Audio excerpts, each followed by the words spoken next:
இல்லாமல் ஒவ்வொரு டே ஒரு ஒரு இதாக போட்டு ஷெட்யூல் போட்டு வாங்கிக்கோங்க. ஒரே டைமில் எல்லாமே வாங்கிக்கிட்டு அவசரமாக வராதீங்க. அதே மாதிரி வண்டி ஸ்பீடாக ஓட்டாதீங்க.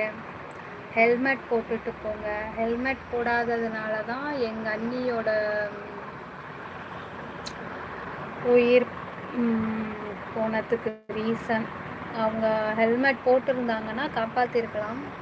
பட் ஹெல்மெட் போடாததுனால என்னாச்சுன்னா தலையில் அடிபட்டதுனால பிரெயின் வந்து கொலாப்ஸ் ஆகிடுச்சு. ஸோ பிரெயின் வந்து டேமேஜ் ஆனதுனால என்ன பண்ணாலும் வந்து ட்ரீட்மெண்ட்டே கொடுக்க முடியாது. ஸ்கல் ஓப்பன் பண்ணி ஆப்ரேட் பண்ணாலுமே பிரெயினை ஒன்றும் பண்ண முடியாதுன்ட்டாங்க. ஸோ அதனால்